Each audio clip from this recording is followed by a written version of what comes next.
I believe in the collective force, and I work with variety of mind, and that is not only architects. I work with craftsmen, I work with other disciplines. It's a multidisciplinary position. Thus, at times, it's difficult for me to say whether I'm an architect or not, if that is academic definition of architect with a certificate. So I go back and forth. So working with a variety of minds in the society and the skills of locals is what propels me as an architect. And my practice sort of follows that guideline as well. So I'm here. At times I work as a chef almost. So I look around things and I give attention to those who are better than what I do. I may do a bit of thinking, but in terms of bringing out of an idea to a reality, I try to find the better person who could do that for me. And then we work together in collaborative manner.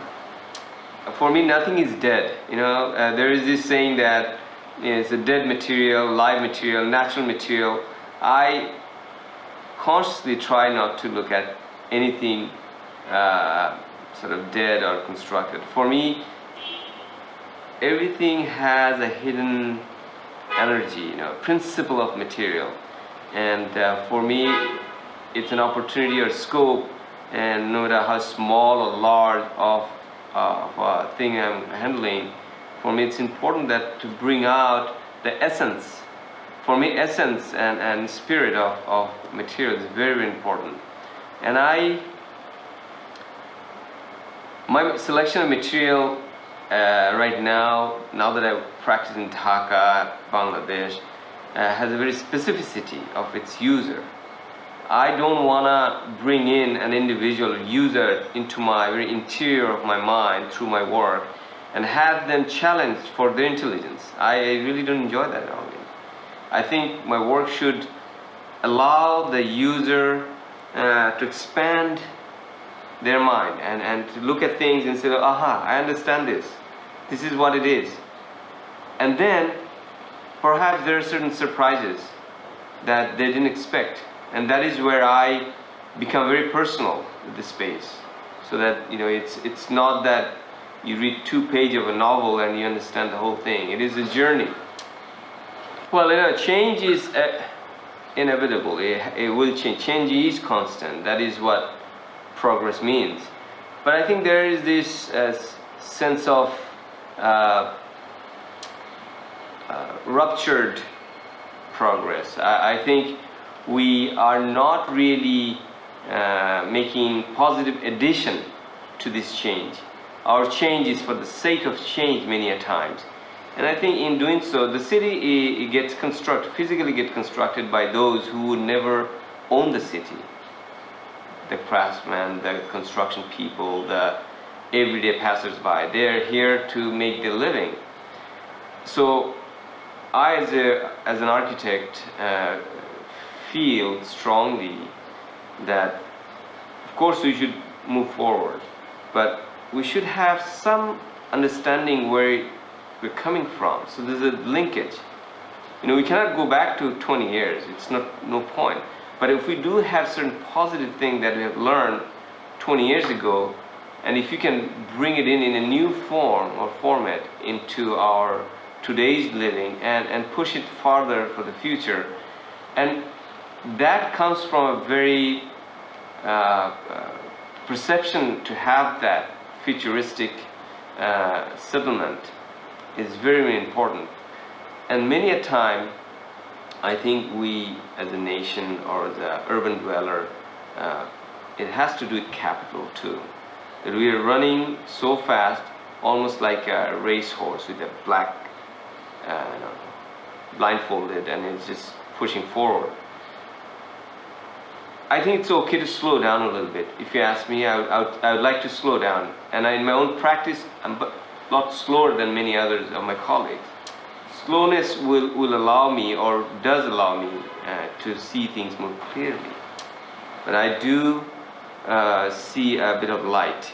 In my own work I try, and I see among my own colleagues. First of all, I think architecture, the idea of architecture in this city has to be, or in this country, especially urban places, has to be beyond building. And as you know, we have founded an institution, Bengal Institute for Landscape Architecture and Settlement.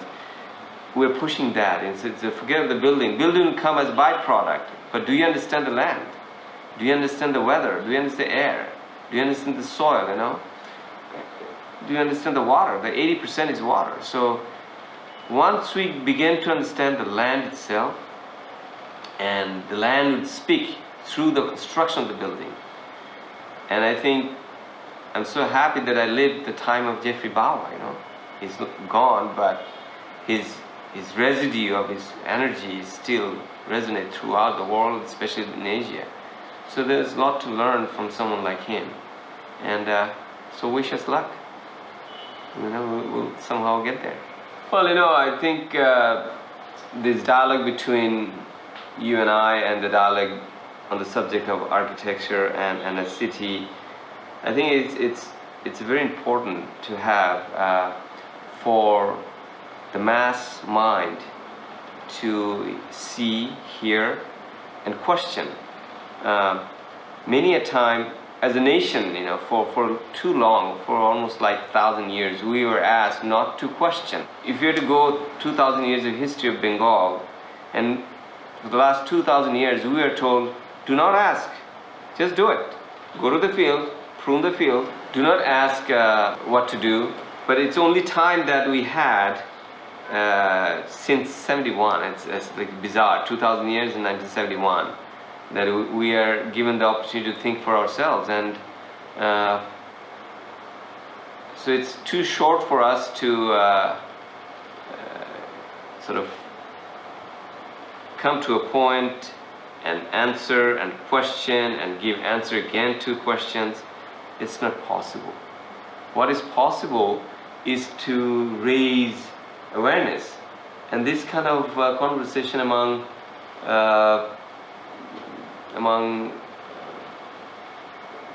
citizens, among thinkers, is very, very important. Otherwise it would be absolutely a waste of a chapter in building a nation.